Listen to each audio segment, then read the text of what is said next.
कंगना रनौत जैसे असभ्य महिला की तस्वीर घर में लोग लगाना नहीं चाहें। असभ्यता की पराकाष्ठा का उदाहरण है कंगना रनौत। और पद्मश्री किसको दिया जाता है? पद्मश्री उसको दिया जाता है जिसने हिंदुस्तान के लिए कुछ किया। नुक्कड़ नाटक एक सशक्त माध्यम है जहां हम जनता को अपनी बातों को समझा सकते हैं। 108 रुपये पेट्रोल का दाम करके 5 रुपया कम कर दिया। अभी भी पेट्रोल 100 रुपये के पार है। डीजल अभी भी 100 रुपये के पार है। लोगों में जो है बेरोजगारी उसी तरह से चरम पर है। भ्रष्टाचार का बोलबाला है। केंद्र सरकार इस पर कुछ कर नहीं रही है। राष्ट्रीय राजधानी दिल्ली में अपने निजी जीवन का सबसे सुखद अनुभव यही रहा कि क्लास बंक करके कई बार हम मंडी हाउस में नुक्कड़ नाटक देखने चले जाते थे। लेकिन राजधानी रांची में, झारखंड की राजधानी रांची में आज पहली बार ऐसा मौका मिला कि ऐतिहासिक मोरहाबादी मैदान में, ऐतिहासिक इसलिए भी क्योंकि कई कारणों से ऐतिहासिक है और इसका इतिहास भी है, ऐतिहासिक मोरहाबादी मैदान में आज नुक्कड़ नाटक हुआ है। कांग्रेस के तमाम लोग यहाँ उपस्थित हैं। सब लोगों से बातचीत करेंगे। सर, ये नुक्कड़ नाटक, बारिश का मौसम है, पारा गिर चुका है, आप सरगर्मी बढ़ा रहे हैं, माहौल नुक्कड़ नाटक का आपने क्रिएट कर दिया, क्या है मसला? देखिए, पूरे देश में आज आंदोलन की शुरुआत की गई है जन जागरण अभियान के माध्यम से। बढ़ती महंगाई, चौपट होती अर्थव्यवस्था, बेरोजगारी ने जिस तरह से कोहराम मचा दिया है और सरकार खामोश है, तो हम जनता के बीच जा रहे हैं जन जागरण करने के लिए। पंडित नेहरू के आज जन्म जयंती का दिन है, पार्टी ने इसको चुना है। पूरे देश में हम जा रहे हैं और आज जिस जगह पर आप खड़ा हैं, नुक्कड़ नाटक एक सशक्त माध्यम है जहां हम जनता को अपनी बातों को समझा सकते हैं। 108 रुपये पेट्रोल का दाम करके 5 रुपया कम कर दिया। अभी भी पेट्रोल 100 रुपये के पार है। डीजल अभी भी 100 रुपये के पार है। खाने पीने की चीज़ों की कीमतें बढ़ रही है। रसोई गैस की कीमतें आसमान छू रही हैं। सीएनजी गैस की कीमतें बढ़ रही हैं। लोगों में जो है बेरोजगारी उसी तरह से चरम पर है। भ्रष्टाचार का बोलबाला है। केंद्र सरकार इस पर कुछ कर नहीं रही है। इसलिए हम आज के माध्यम से जन जागरण अभियान करके नाटक किया और नाटक के माध्यम से इस पानी में भी लोगों तक हम अपनी संदेश पहुंचा रहे हैं, लोगों को जागृत कर रहे हैं, लोगों तक अपनी बात पहुंचा रहे हैं कि बढ़ती महंगाई ने घरों का रसोई घर की स्थिति खराब कर दी है। महिलाएं बहुत परेशान हैं और कोई देश का एक ऐसा आदमी नहीं है, चाहे वो 23 करोड़ लोग जो है गरीबी रेखा से नीचे चले गए। जो मध्यम वर्गीय परिवार के लोग थे वो नीचे चले गए।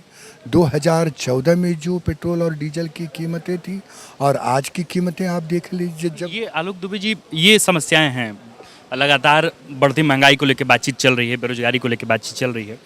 कांग्रेस जब इसके खिलाफ या विरोध करती है बेरोजगारी की या महंगाई की, वो इतनी प्रभावी ज़मीन पर क्यों नहीं हो पाती? ये सिर्फ मेरा निजी सवाल नहीं है, ये सवाल उन तमाम कार्यकर्ताओं का भी है, कांग्रेसी कार्यकर्ताओं का भी है कि कांग्रेस के लोग सिंबॉलिक तौर पर आके नाटक तो कर देंगे, लेकिन वो एक नाटक हो गया, सिंबॉलिक तौर पे लोग देख लिए, लेकिन अलग अलग जगहों पे नहीं। तो मेरा सवाल ये है कि कितने नाटक आज आप करने वाले हैं ताकि जन तक ये संदेश पहुंच पाए? देखिए, जनता बहुत अच्छा से समझ रही है चीज़ों को। अंदर ही अंदर आक्रोश है, ज्वालामुखी है।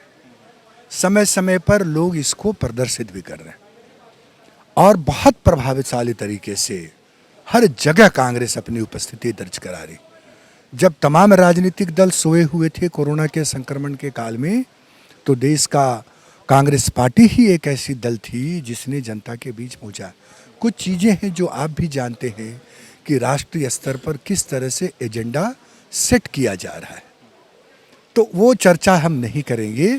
लेकिन कांग्रेस पार्टी एक सशक्त आवाज़ बनकर जनता के बीच में उपस्थित है। लाल किशोर जी, मेरा सवाल आपसे भी रहेगा। पूरा नुक्कड़ नाटक हुआ, हम खुद इसके गवाह बने, और लेकिन सवाल ये कि नुक्कड़ नाटक में एक बार भी जिस पार्टी के विरोध आपने आवाज़ लगाई, उस पार्टी का एक बार भी नाम नहीं आया। इसकी वजह क्या है और इस नुक्कड़ नाटक के लिखने वाले कौन हैं, निर्देशक कौन हैं, ये तमाम लोग कौन हैं जिन्होंने इतनी बखूबी इतने अच्छे तरीके से लिखा? देखिए, ये तो जो नुक्कड़ नाटक कर रहे थे उन्होंने ही इसका स्क्रिप्ट लिखा था। और ये एक तरह से पूरे देश का, पूरे राज्य का, एक एक व्यक्ति का ये स्क्रिप्ट है। जिस तरह से उन्होंने रसोई गैस को लेकर, पेट्रोलियम पदार्थ को लेकर, खाद्य पदार्थ को लेकर एक अच्छा मंचन किया, वो बधाई के पात्र हैं। और दूसरी चीज़ ये है कि नुक्कड़ नाटक के माध्यम से हम एक संदेश जनता को देना चाहते हैं। और आज हमारा राष्ट्रव्यापी आंदोलन की शुरुआत है। ये आने वाले 29 नवंबर तक चलेगा और देश के अलग अलग जगहों पर अलग अलग तरीके से पार्टी के लोग के द्वारा जनता तक जाने का काम किया जा रहा है। आज देश के अंदर में जिस तरह से महंगाई और बेरोजगारी के कारण लोग परेशान हैं, तो इसको लेकर के हम लोग एक जन जागरण अभियान कार्यक्रम है और इसको लेकर के चला रहे हैं। आज का जो नाट्य का कार्यक्रम था, तो ये एक आसान माध्यम है जिससे जनता को हम समझा सकते हैं। हालांकि इन तमाम नाटक जो कलाकारों ने किया है उसको हम हर एक मीडिया में, सोशल मीडिया के माध्यम से भी अपलोड करेंगे और एक एक व्यक्ति तक पहुंचाएंगे और अलग अलग ब्लॉकों में भी इसको लेकर के हम लोग जाएंगे और नाटक का कार्यक्रम करवाएंगे। राजेश जी हमारे साथ है। राजेश जी, आपसे भी एक सवाल। नुक्कड़ नाटक तो मास कम्युनिकेशन की, पत्रकारिता के पढ़ाई के दरम्यान हमें बताया गया कि बहुत पुराना माध्यम है। किसी भी चीज़ को, महिला सशक्तिकरण को लेकर, पीरियड्स को लेकर के जो बातचीत होती है, तो उसकी जागरूकता के लिए लोग नुक्कड़ नाटक का इस्तेमाल करते हैं। बहुत पिछले इलाकों में नुक्कड़ नाटक आप रांची में और भी तो प्रभावी माध्यम हो सकते थे लोगों को बताने के लिए। देखिए, निश्चित तौर पर नुक्कड़ नाटक जैसे आपने बताया कि पत्रकारिता में, तो ये एक माध्यम बहुत ही सशक्त माध्यम है। और इसको जिस प्रकार यहाँ पे लोगों ने किया, जिस टीम ने किया, और हम लोगों ने यहाँ पर, आम जनता भी यहाँ पे खड़ी है, वो समझने में बहुत ही आसान था। आपने देखा होगा पेट्रोलियम पदार्थ के बारे में किस प्रकार उन लोगों ने किया, दूसरा खाद्य पदार्थ के जो महंगाई इतनी हाइप हुई है उसके बारे में किया, और सबसे महत्वपूर्ण कि एक बच्चा स्कूल जाने वाला था, पैसा के अभाव में बस कंडक्टर ने उसको नहीं बैठाया, इसलिए कि पेट्रोलियम पदार्थ की जो मूल्य वृद्धि हुई है उस कारण बस वाले को भी नहीं पोसाई पड़ रहा होगा, उनकी जितनी लागत जानी चाहिए वो नहीं है। वो 30 रुपये लेकर घर से निकला और उसको बस वाले ने नहीं बैठाया, वो शिक्षा से भी वंचित रह गया। तो भारत सरकार की जो नीतियाँ रही है, पेट्रोलियम पदार्थ हो या खाद्य पदार्थ हो या मानव जीवन के एक एक चीज़ से जुड़ी हुई चीज़, 2014 के बाद जिस प्रकार मोदी जी ने, भारतीय जनता पार्टी ने इस देश को एक ऐसे जगह पर लाकर खड़ा कर दिया कि इसको रिकवर करने में हमें लगता है कि देश पूरी तरीक़ा से कंगाल हो चुकी है। 2014 की बात कर रहे हैं, पद्मश्री जीती हैं कंगना रनौत, कह रही हैं कि आज़ादी तो 2014 के बाद मिली है। मैं आपका भी इसमें जवाब चाहूँगा, आपका क्या पक्ष है इसमें? क्या वाकई आज़ादी मिल गई 2014 के बाद? कंगना रनौत क्या है, एक रंगमंच की अच्छी डांसर है, और जिस प्रकार मोदी जी ने उनको सम्मान दिया, व्यक्तिगत पर्सनल सम्मान दिया, देश पर सम्मान नहीं है, उनको दिया गया है व्यक्तिगत सोच पर। तो जो भारतीय जनता पार्टी की सोच है देश की जनता के खिलाफ, महंगाई पर या और शिक्षा पे, स्वास्थ्य पे, हर एक चीज़ पर, वो कंगना रनौत की है कि 2014 के बाद वो जन्म कब लिया भाई, उससे पूछ लिया जाए। ठीक है, आपने तो डांसर कर दिया। आलोक जी, क्या कह रहे थे आप, क्या कहना चाहेंगे? 2014 के बाद वाकई मिली? कांग्रेस तो कुछ कह ही नहीं रही है। लग रहा है कि 2014 के बाद ही सृष्टि की रचना हुई है। आपको लग रहा है? आलोक दुबे को लग रहा है? नहीं, भाजपा को लग रहा है। कंगना रनौत जैसे असभ्य महिला की तस्वीर घर में लोग लगाना नहीं चाहें। असभ्यता की पराकाष्ठा का उदाहरण है कंगना रनौत। और पद्मश्री किसको दिया जाता है? पद्मश्री उसको दिया जाता है जिसने हिंदुस्तान के लिए कुछ किया। उसकी क्या उपयोगिता थी इस देश में? सिर्फ इसलिए कि वो अंग प्रदर्शन करती है?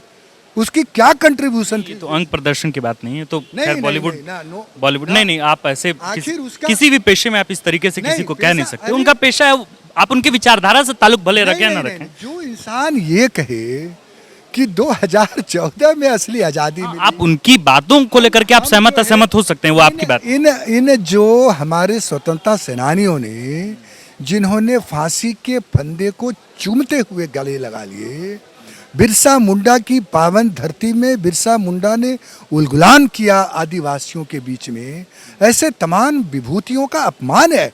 और उस अपमान का श्रेय किसको जाता है? भारतीय जनता पार्टी के प्रधानमंत्री को जाता है, गृह मंत्री जी को जाता है। हाउ डेयर ही कि ऐसे व्यक्ति का चयन पद्मश्री के लिए किया जाता हो। मीडिया के लोगों का करते, जिन्होंने पूरे कोरोना काल में अपनी पूरी जिंदगी को दांव पर लगाकर जनता के बीच खबरों को पहुंचाया।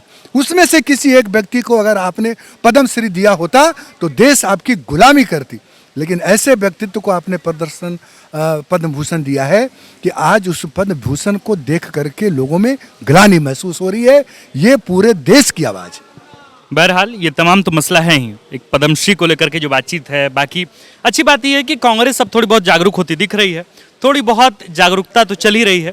और जिस सफल प्रयोजन के साथ वहाँ पे आई, भले ही आज बारिश हो गई, रांची में आज बारिश लगातार हो रही है, कल से ही हो रही है, लोग पहुँच नहीं पाए, लेकिन बहुत प्रभावी ढंग से लोगों ने लड़कियों ने भी इसमें शरीक की। और जो आप यहाँ पे पोस्टर देख रहे हैं, बढ़ती महंगाई, बेरोजगारी व भ्रष्टाचार के खिलाफ राष्ट्रव्यापी आंदोलन के तहत जन जागरण अभियान नुक्कड़ नाटक के द्वारा स्थान बापू वाटिका मोराबाद। जाहिर है कांग्रेस इस वक्त जिस स्थिति में है, उस स्थिति को पार पाने के लिए कोशिश है कि नुक्कड़ नाटक सबसे पुराने माध्यम के तहत अब लोग के जनमानस पे वो अपनी पैठ बनाए, मुस्तैदी के साथ आगे बढ़े। शुक्रिया, आप देख रहे थे द फॉलो अप। मैं हूं आपके साथ आकाश और कैमरे के पीछे हैं ऋषभ गौतम। शुक्रिया। विवेकानंद विद्या मंदिर स्कूल एक CBSE affiliated English medium coed school है। हम शिक्षा के साथ संस्कार देते हैं। thefollowup.in.